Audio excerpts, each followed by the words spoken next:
Many of you notice I usually bring the question box in about 6:30. All right? Yeah.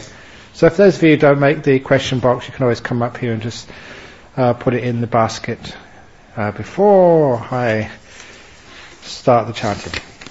So here we go, the questions today. Dear Ajahn Brahm, could you please comment on how someone meditated and could live without food and water for days and still survive as reported? Thank you, with metta. Oh, that was that fellow in Nepal, that young boy. And I know I saw those reports last year. There was supposed to be this young kid who was sitting under a tree, meditating all day and not eating and not drinking. But they did actually put a curtain around him at night. But apparently, I think someone said that National Geographic did a documentary on him and actually followed him for 24 hours and he actually wasn't eating or sleeping or drinking. Did anyone see that? You did see it? So it was real. So how can that happen? How? Even some of you, just going without your afternoon and evening meal was tough enough. Think about going without any meals. And how long was he doing that? He was doing that for days and weeks and months, wasn't he? But then how he disappeared. And then he disappeared because he probably didn't eat. That's why he disappeared. He faded away. No, it's. There was also, I remember, another. Was it report done? Love these weird and strange things which happen in the world. There's supposed to be this Hindu yogi who wasn't eating or drinking either. It's not that hard to go without food, but to go without water is very, very, very difficult. And apparently that he was in this modern hospital somewhere in, I think Delhi somewhere, and had CCTV cameras on him at all time, 24 hours.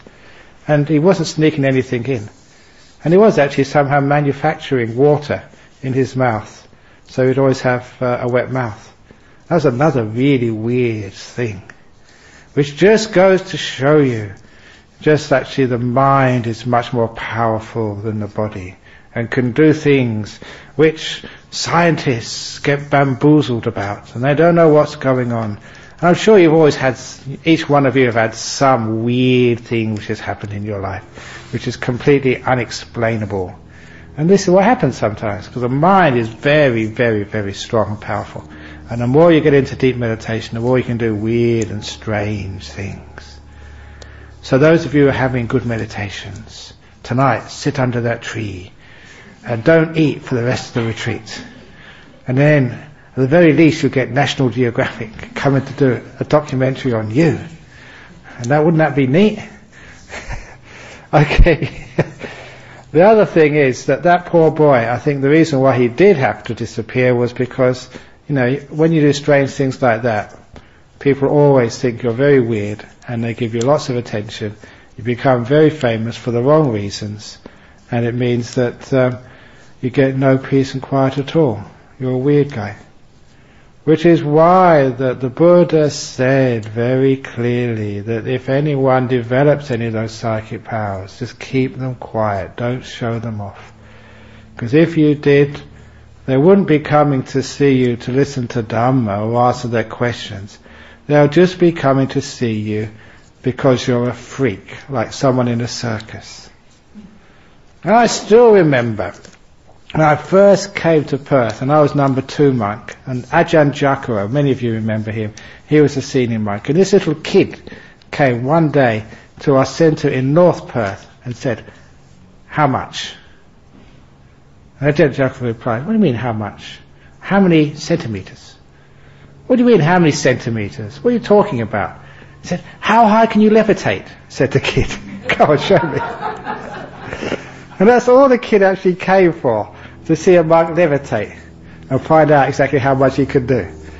And of course, I'm not interested in Buddhism, not interested in Dhamma, just interested in tricks, that's all.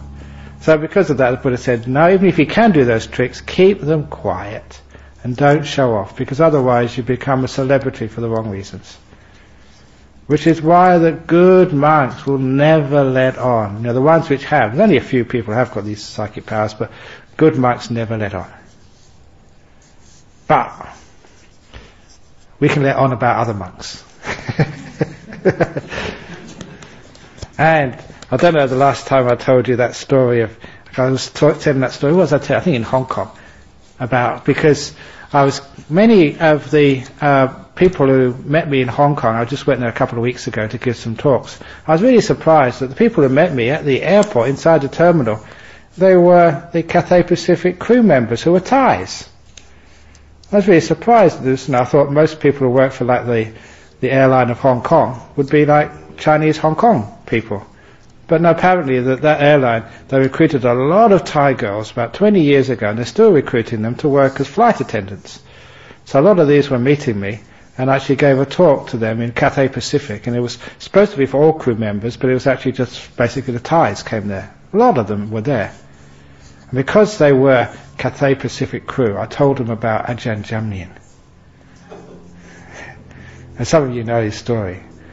Because this was fresh in my mind, because the story came from the monk Ajahn Brahm, who just came to Perth just before Ajahn Yanadhamma. You may remember he gave a talk one evening. Really nice monk. And Ajahn Brahm, he's the abbot of the monastery in California. And a couple of years ago, he received Ajahn Brahm, this Thai forest monk, who was visiting America from Thailand.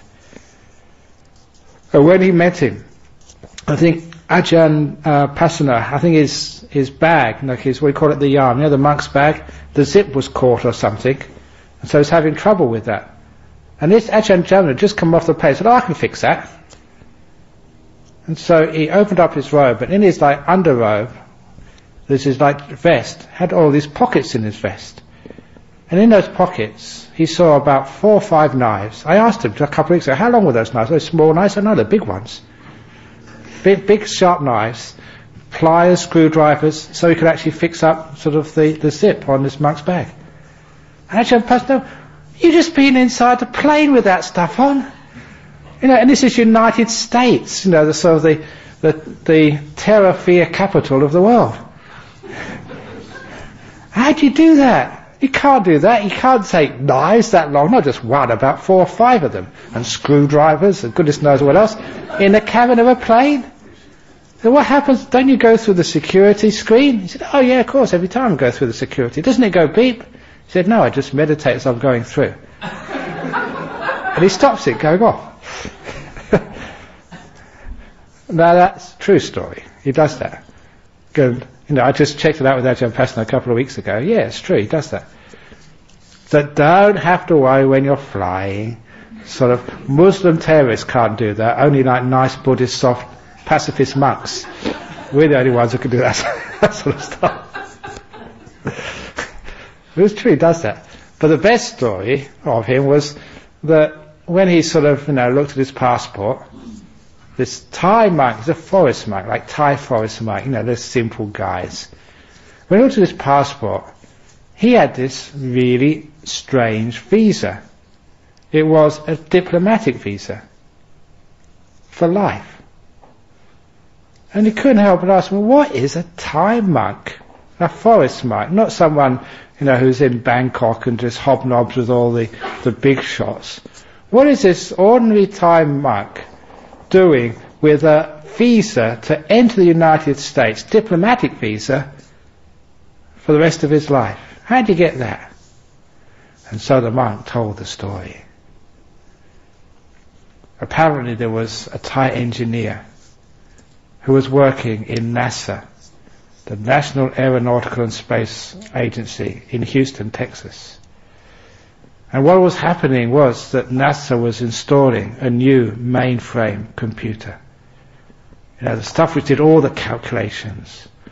So this was multi-million-dollar stuff. And they installed it all, and they were programming it, and they could not get it to work.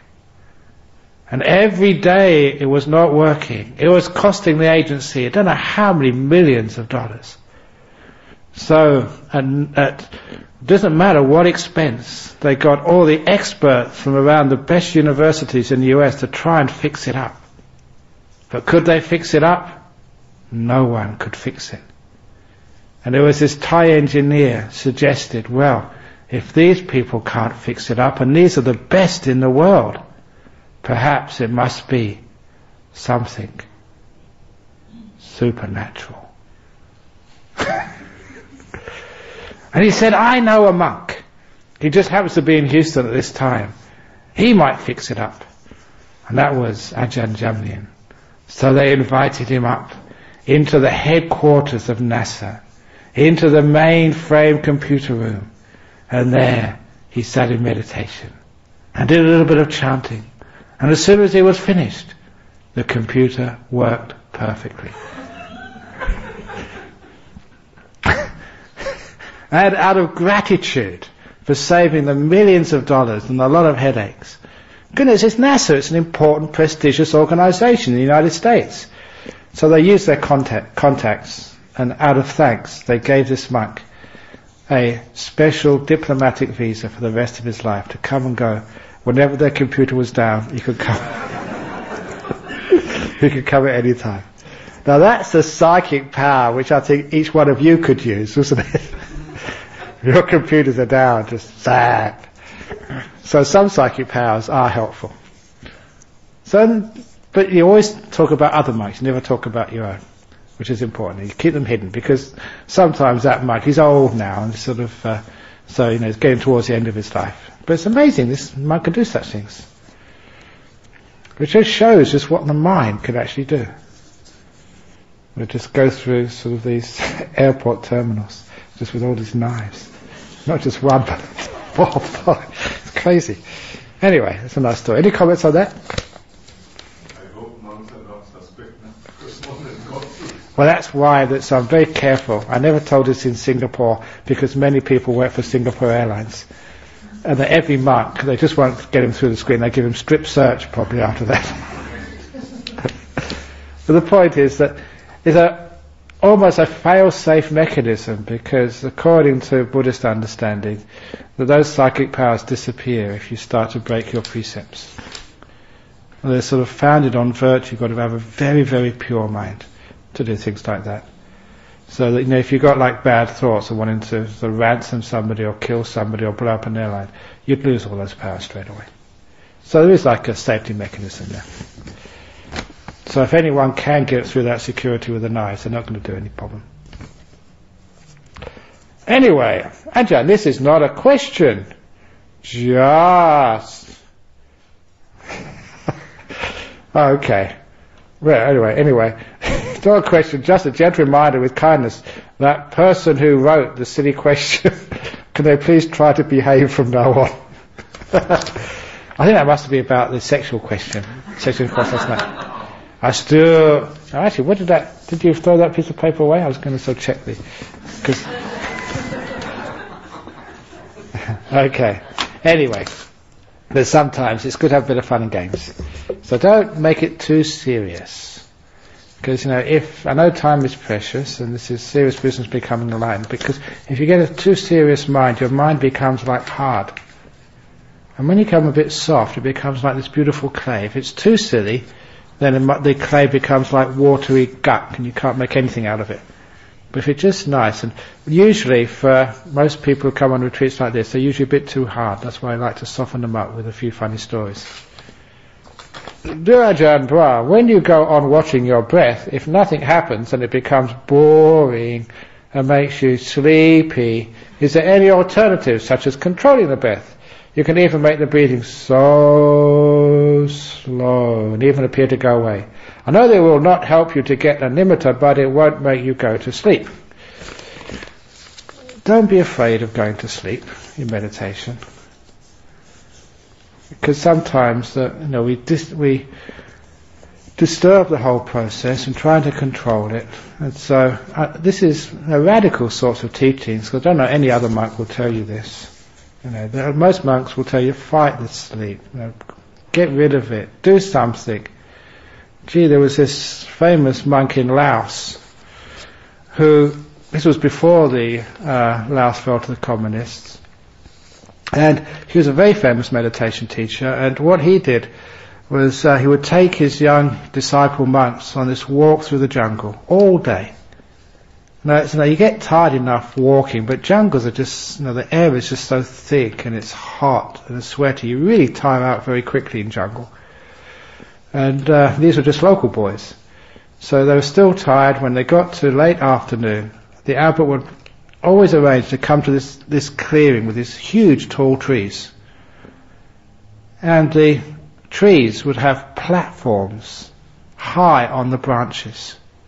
And the platforms were just like the size of these mats which we monks are sitting on, with no railings on the outside, just a flat wooden platform with a ladder going up. And he'd send each of these monks up to a separate tree, a separate platform, and then he'd take the ladder away and so he'd be back tomorrow morning. And these monks had to sit all night.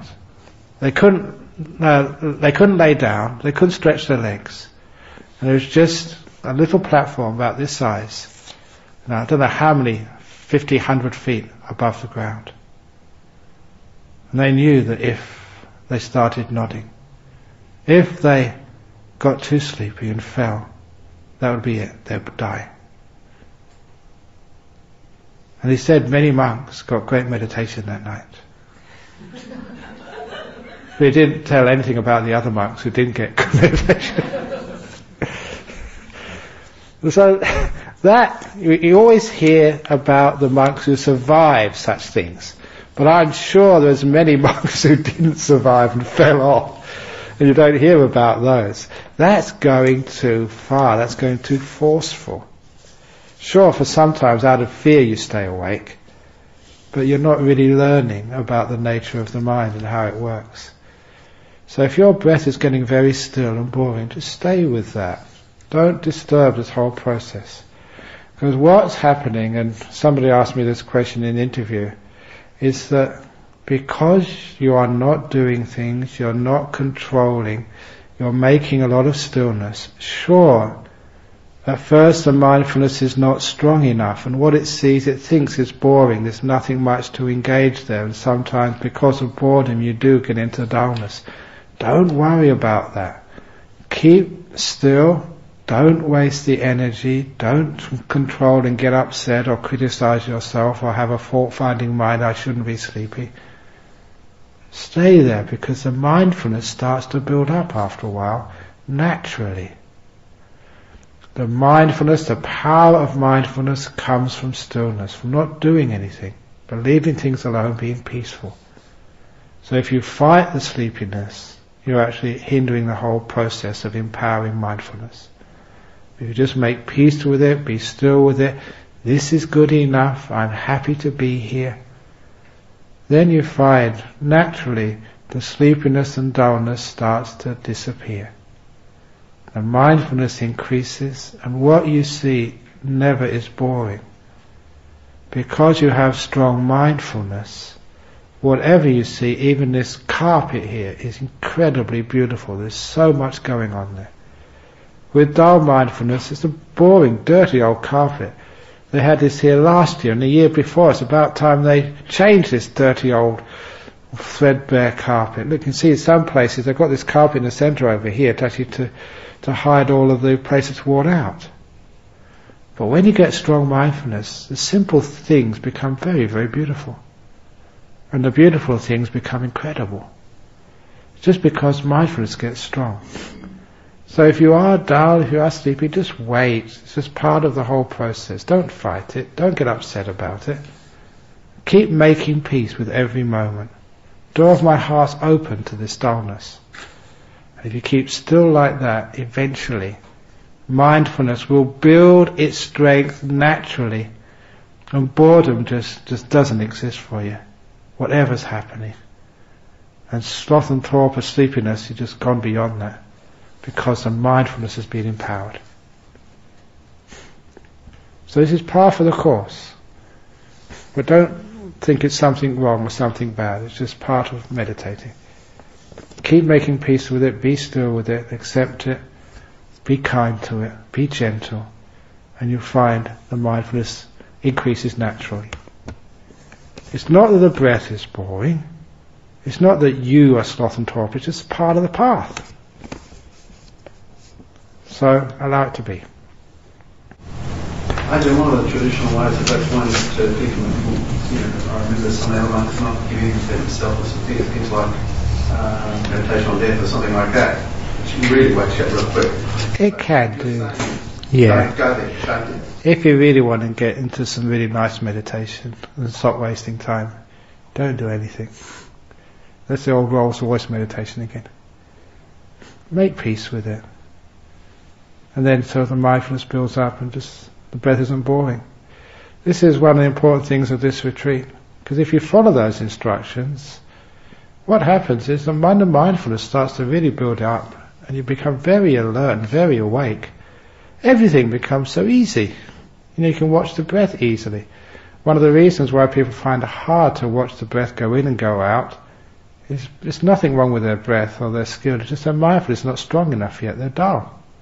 So you ask them to watch something like a breath, which is reasonably subtle, and they just can't see enough interest in there. There's not enough beauty in there because they're not seeing enough. It's just like seeing things like pastel. And it's not rich yet, but as your mindfulness goes stronger, it gets much richer. You know what it's like when you turn the lights. If we had a dimmer here, turn the lights down. As you turn the lights down, the colours, the reds and the blues, you can't see them anymore. They go very, very dull. It's just all greys. You turn it up, you can see the colours. So I had big spotlights. These reds and greens were almost like fluorescent. And it's nothing to do with the colours there. It's the light which you shine on them. And the light which you shine on them is the power of your mindfulness. It's nothing to do with the breath, but when your mindfulness is very sharp and very strong, you shine this enormous powerful light on the breath, and there's so much you can see there. That's why empowering mindfulness actually makes the whole meditation very, very easy.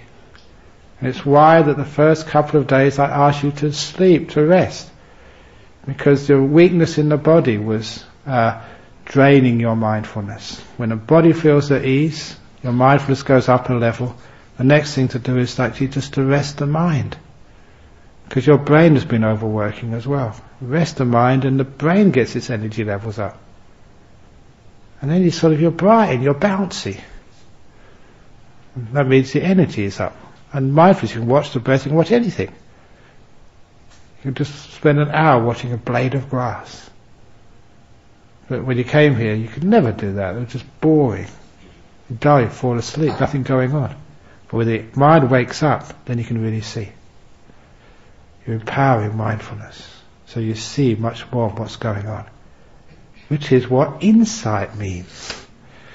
As many of the monks down at Serpentine keep on reminding me, the word Buddha, if you're going to be linguistically correct, does not mean the enlightened one.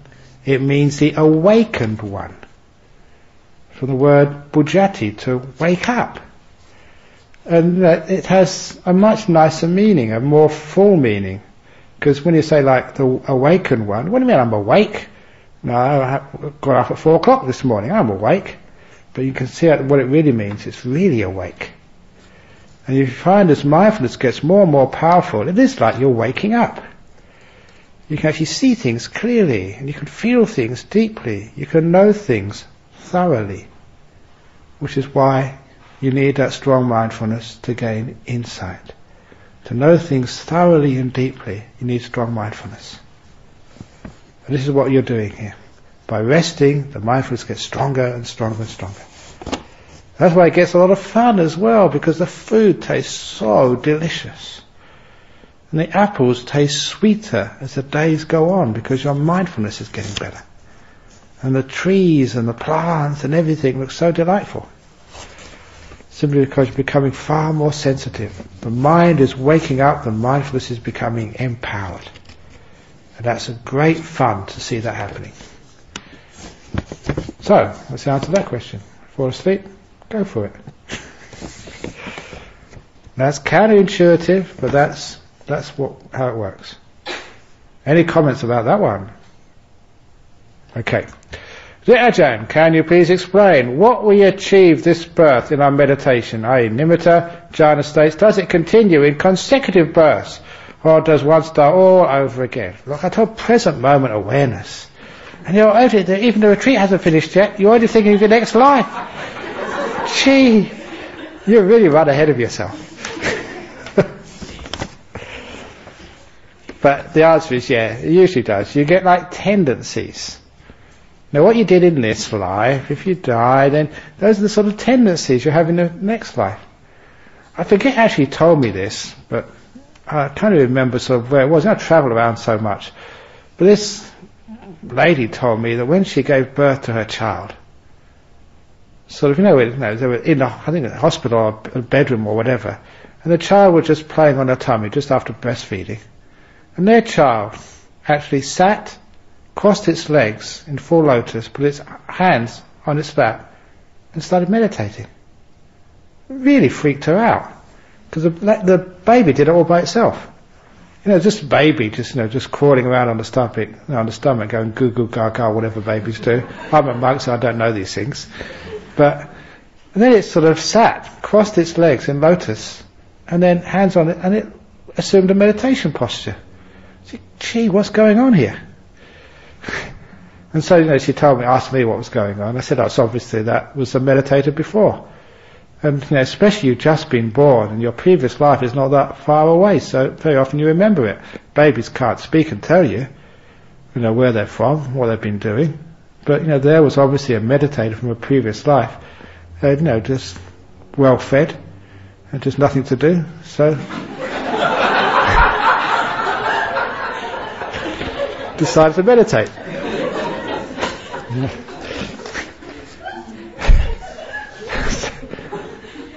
But anyway, Mum's tummy is like a soft cushion anyway, isn't it? So that's what it was doing. So this is what happens. Sometimes you do keep whatever you learn in this life. You don't keep the details, but you keep the basic themes, the underlying tendencies of what goes on in your previous life. Goes on in your next life, sorry. So, also, would you please explain what particular karmas gets you to these states? What the particular karmas are, it's not so much what you've done in the past. Actually, what you've done in the past is good enough because it's got you here. The past karma has been fulfilled. It's got you on the cushion. Now it's the karma you're doing now. That's the most important. And that has to be this peaceful, passive karma. In other words, you've got here already. You made it onto the bus. Or it's like I say, when you get onto the aircraft, sometimes you have to rush to get to the aircraft. And you have to sort of, go through the immigration and the customs and make sure you got to the right gate. And, check this and check that. Find where your seat is. Put your bag in the overhead compartment. And then you can sit down. And as soon as you sit down, you don't have to do anything anymore. Now you can really relax. So, it's like your cushion is like sort of not the economy class, not the business class. This is first class on Buddha Air to enlightenment. So you're here already. You're sitting down. You've made it. Now you can just relax. Relax, be still, and enjoy the insight service. And that's what insight service is. You go on these planes, you don't even have to ask for anything. They come, do you want a cup of tea, sir? Do you want a breakfast, sir? Do you want alcohol? No.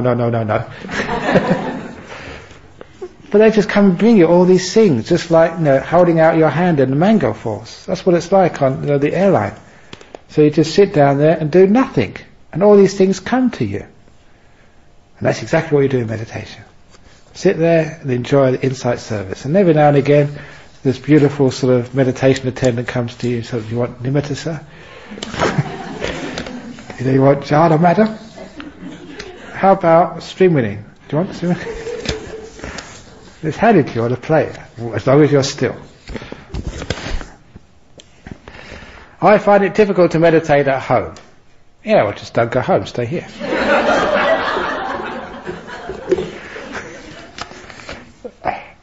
Could you give some suggestions? I've given them on how to make the house conducive for meditation.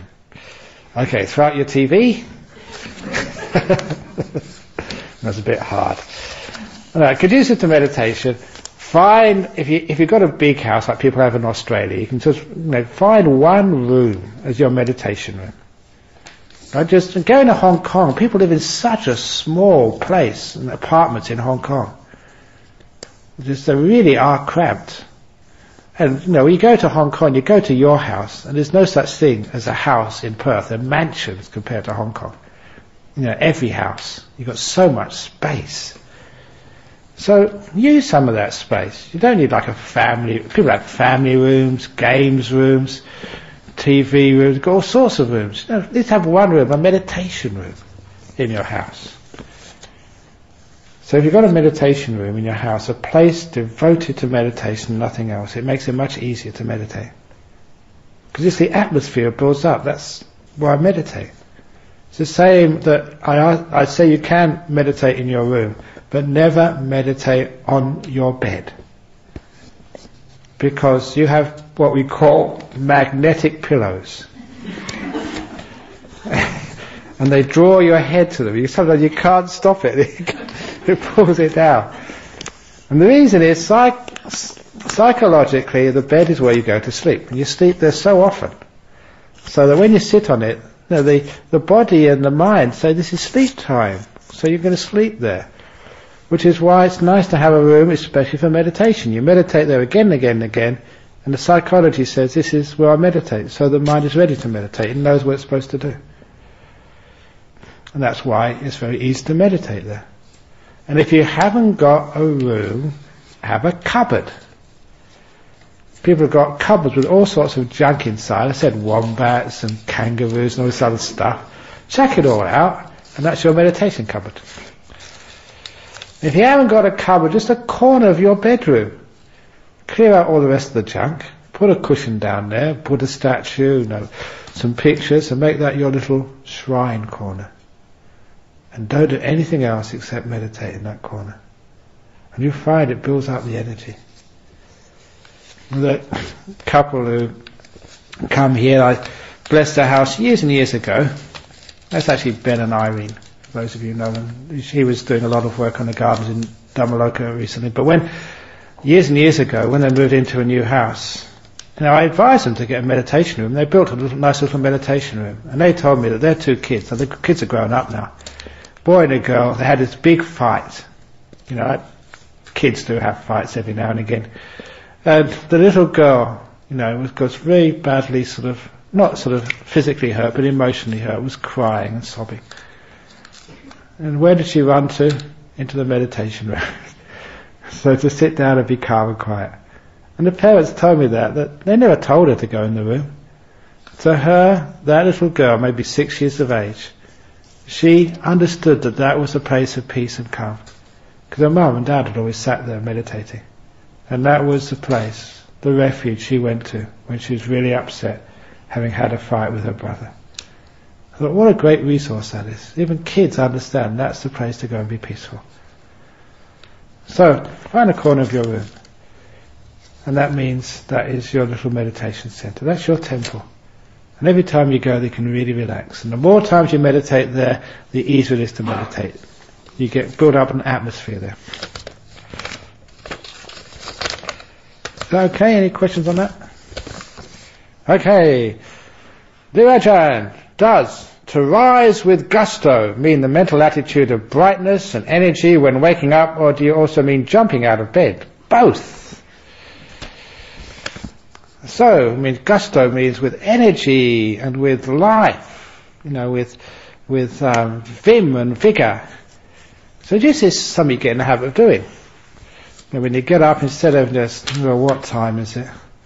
I don't want to get up. This is my holiday. What am I going to tell my friends when I go back to work? What did you do on the retreat? What do you do on your holidays? I got up at 4 o'clock every morning. They will think you're actually crazy. But they don't think like that. And instead, because you think, I don't want to get up yet. You've got to get up every day, okay? You've got to get up sometime.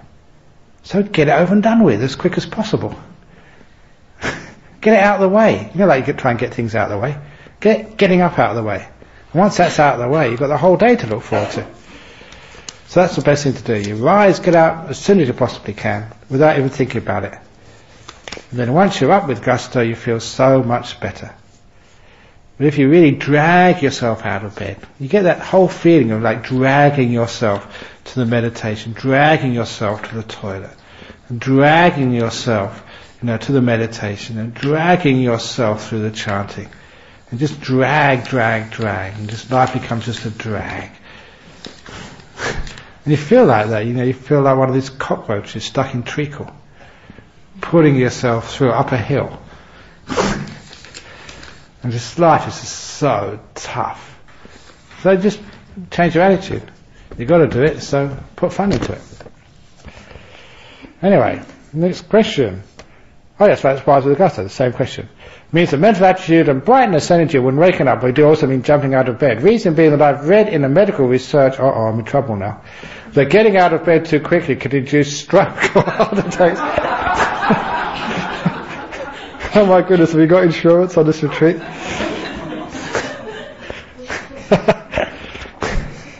Medical research says getting out of bed too quickly can induce stroke or heart attacks, especially in the cold early morning. Now I will counter that because the sample which has been used by the medical fraternity, there's so few people get up out of bed that quickly on a cold early morning. I don't think they've got a wide enough sample of people. So is it better to have a mental attitude and get up slowly and calmly instead? Nah, you're going to die anyway, so get that up and done with as well. And getting up and dying at the same time. Very efficient. Maybe you won't get a heart attack or get stroke. Just jump up. Is it necessary to read Dharma books and the sutras, or more important to concentrate our practice? Will we get more confused with too much information? You can get too much information, but you can also get too little information as well. In other words, you know some meditation, but you don't see how it all works together. And also, you get every Ajahn teaches something different. So which is the real Ajahns? Which are the ones who know the truth, and which are just making it up as they go along? Which have got the right teachings and the wrong teachings? And that's why getting into the sutras, the teachings of the Buddha, that is the basic groundwork. So you can actually check what I say, what other monks say with what the Buddha said. And if it's just wildly different, then that there's something wrong there. If it's slightly different, there might be just a little emphasis there. But if it's pretty much fits into what the Buddha said, okay, that's a good monk, that's a good nun. They're teaching according to what the Buddha said. That's why it's great to read the Buddha's teachings. And you get the insights there which you never get from monks like me or from others, because basically I keep on saying the Buddha was the best teacher there ever was. Some of the stuff he says, because I know my meditation, you read what the Buddha said, wow, it's incredible how he said that. And what a wonderful way of saying it was. So I really love those sutras. But especially if you can read them in Pali and get beyond the translation, because every translator has their idiosyncrasies, and they do it slightly different than what actually is in there in the Pali. But when actually you can read it in the Pali and yes, it's beautiful stuff. It's really inspiring. So it's great to do that. But don't just be just a sutta person and just read the sutras. Don't just become this professor and just argue about what the word means. You never actually follow the instructions. It's just, as I say, the person who just collects menus and translates the menus and compares the different menus from the different restaurants, but in the end goes hungry because he never orders any food. So if you keep the balance there, you've got the menu, so you know what's on offer, and you eat the food afterwards, then it's wonderful. So Dharma books and sutras are great. But don't just do them. Do practice and study and get a balance. Do you think listening to Dharma talks, especially two classes, kind of has a bit of a subconscious effect when you're in meditation? If you listen to some of the explanations of the sutras, or read it over and over and again, it does have a subconscious effect for sure. Because the mind is actually listening to those things, and whatever you listen to, the mind goes in that direction. I haven't talked about mantras yet, but I'll teach you a mantra. Now listen to what it does in your mind. Hatred. Hatred. Hatred.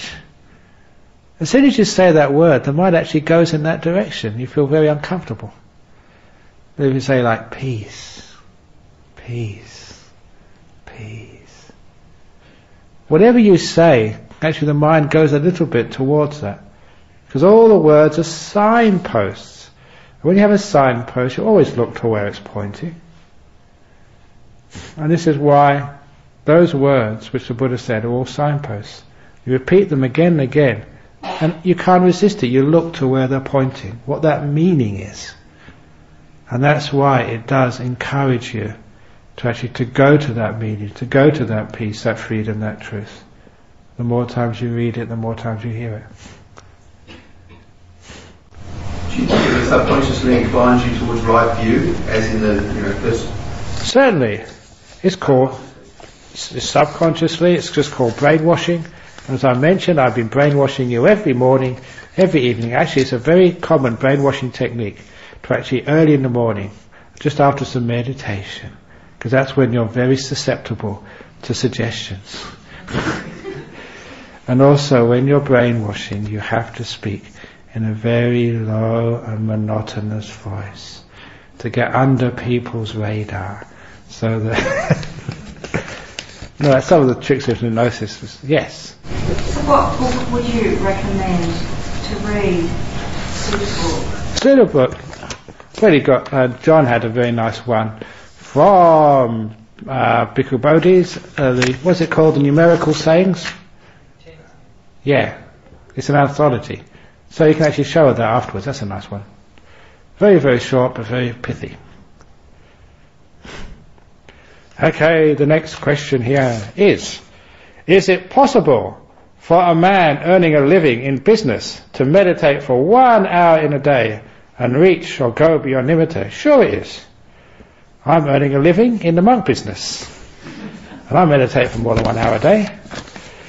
So, but if you mean like in ordinary business, yeah, sure, especially if it's your company and you're the boss, so no one can sack you for taking an hour off work and just meditating.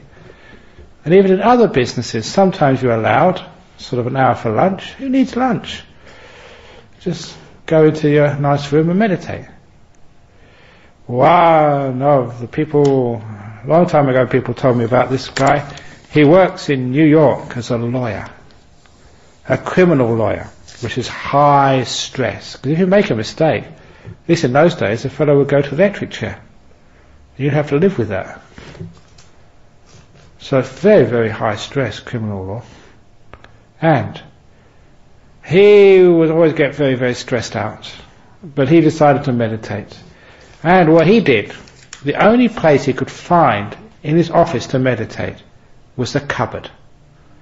So he got with his secretary, cleared out the cupboard of all his old papers. He had all his old papers of old files of this and that in the lawyer's office. He cleared out all the papers from the cupboard, and every lunchtime, only for half an hour, not an hour, every lunchtime his secretary locks him in the cupboard for half an hour. And if anyone rings or SMSs, I'm sorry, he's in his cupboard.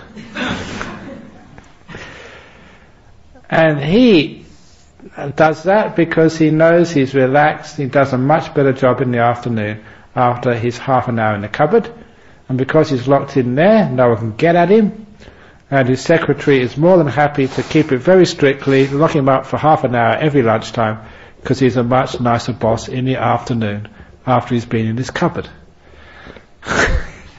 So that's a very innovative way of finding space and doing that, a little bit of meditation every day. And he knows it's worthwhile because his efficiency increases. He's sharper, more clear, not so stressed. So he can perform to a higher level. So that's what you can do. So find a cupboard in your office and get someone to lock you in, but make sure they unlock it afterwards. Ajahn, before meditation, should I recite the precepts and asking for forgiveness from the triple gem, deities, the master, the human beings, and all of the creatures, only in the morning? Or it will be a business transaction or not if I request a blessing from the masters to help me to practice meditation with peaceful mind, and I will offer my goodness to them. Okay, you don't always need to recite the precepts. Usually we say only if you break the precepts you need to recite them again. But you can always remind yourself of the precepts just to inspire yourself. And it's called Silanusati, just remembering of your precepts, your purity, your goodness. And that's one of the methods the Buddha encouraged, which just arouses your energy and your self-esteem and your confidence. So if you do recite your precepts, you're doing it for remembering just you're a good, virtuous person, and your esteem is increasing. And you feel, wow, it's great, I deserve to meditate, because I keep in precepts. So that's why we can do that, just as an encouragement, and as a source of joy for ourselves. And asking for forgiveness, if you're into guilt, and you think that, I've been lazy, I've done the wrong thing, then just ask forgiveness and get it over and done with. We don't always need to ask for forgiveness. And lastly, you have over here to and ask for the blessings from all sentient beings to help you. That can sometimes, again, help encourage you. It's not absolutely necessary, but it can be an encouragement. I remember reading this old meditation manual which was found in Sri Lanka about 100 years ago, and the Pali Text Society translated it. And it started off with, again, just remembering all the arahats, enlightened beings of the past. And all those, the one part I remember, all those enlightened beings were once at the stage you're on now. And they were tired when it got up in the morning, and had a restless mind. And couldn't hardly sort of watch the breath at all. That all the arahats were once exactly where you are now. And they managed actually to, through wisdom, through skill, through perseverance, to break through and become completely enlightened. And sort of thinking like that, you realize that, I can do it as well. I'm no different. And it gives you encouragement. So you use the blessing of their examples, that they could do it. And you look at the sort of people who became enlightened in the time of the Buddha. And they were just ordinary people. From people who had no education like street sweepers. And people who were deformed like the hunchback Bada. Or the people who were prostitutes like Ambapali. Serial killers like Angulimala. And those were some of those who you think were unlikely candidates to become fully enlightened. And they managed to do it. So when you think like that, it's the blessing of their life stories that they could do it. Why can't I? So that's really what we mean by remembering those other beings, the masters, the mistresses, the ones who've gone before. And always remembering they were no different than you and I. And they could get enlightened. So therefore, so can I. And that gets you going, gets you encouraged. Next question. Is it possible that meditative experience could be due to chemicals released in the brain, e.g. like the highs due to endorphins released during exercise? Yet, next retreat, all we need to do is take a pill. We have the anti-sloth and torpor pill, and the anti-fantasy pill, and the anti-restlessness pill, and we'll just get your cocktails just for you. I'll get the interview and find out what's going on, and I just managed to get the dose just right. And now, unfortunately, it does not work that way, because there is obviously sort of a chemical result of meditation. I'm sure there's somebody actually took some scans of a person in jhanas, or even in the nibbita stage, when they get very, very happy and blissful, they'll see some endorphins being released. But it's the mind creates that state.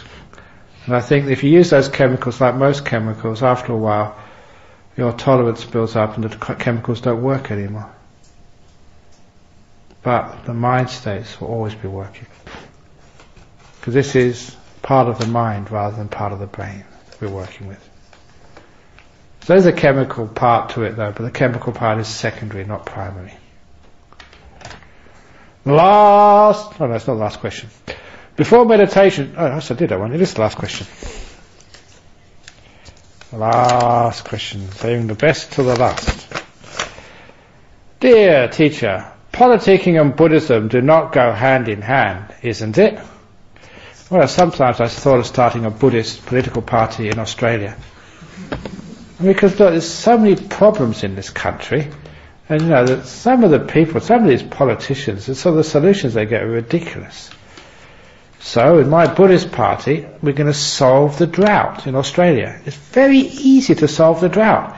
We just ban beer. So much water gets lost in people drinking beer. Because what happens, I still remember when I used to go to the pub, you drink a pint of beer, then you go to the toilet and you just pee it all out again. It's just completely wasted. There's no water. So my Buddhist party, we're going to ban beer, first of all.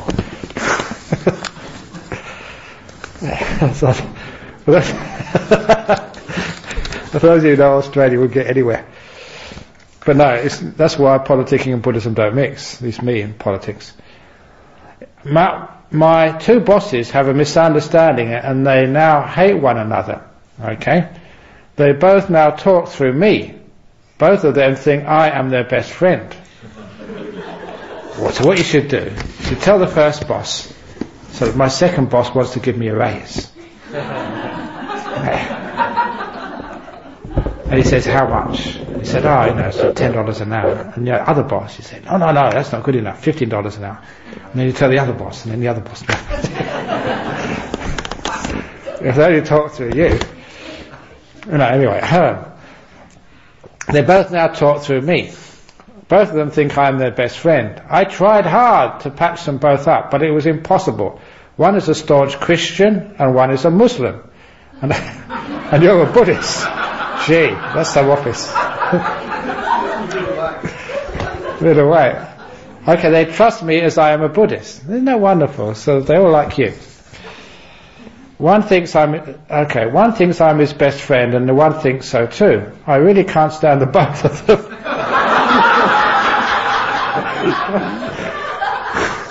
I said you save the best questions to the end.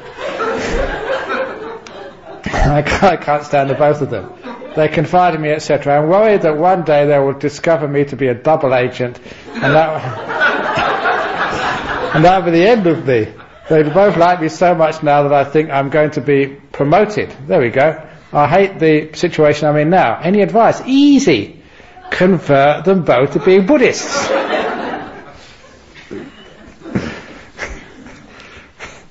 I don't know. We have some good fun in life. So you've got two bosses, a Christian and a Muslim, and you're the Buddhist, and they're promoting you. It's actually, you should be very proud of yourself that that you are really being a good Buddhist. You're being a friend with both of them, which is wonderful. And they're both confiding in you. They feel safe with you. So it's obviously that you're a very, very good Buddhist. You're compassionate and caring, and they realise that. They want to promote you. So well done. And hopefully that you won't be able to solve it by saying some magic words or anything, but the very fact who you are, you're a person who can respect people. And don't care whether they're Muslim, Christian or whatever, you respect them for who they are. And that way, hopefully, that you can teach them by example. And the Christian doesn't need to change, we can become a better Christian, a softer Christian. The Muslim can become a sort of a more tolerant, moderate Muslim. And that way they become better people. So it's wonderful that you're there, just being who you are, and having a good influence on them. You may not be able to solve the whole problem, at least you'll be able to influence it to the better by being kind and listening. And maybe every now and again, if they like you, by giving some good advice. Just say, the other guy, he's not that bad a fellow. He may be a Muslim, but he's a nice guy. He believes in God just like you do. And you say to the Muslim, that Christian, he's okay, he's not such a bad fellow. And praise the other. And maybe that might sort of think, allow them to see the other person in a different light. At least in a better light, eventually. So anyway, but thank you for that question, because that's a great question for entertaining us. And the job of a Buddhist is actually to try and create some harmony between people. Not to change people, but to create a bit of harmony, if you possibly can.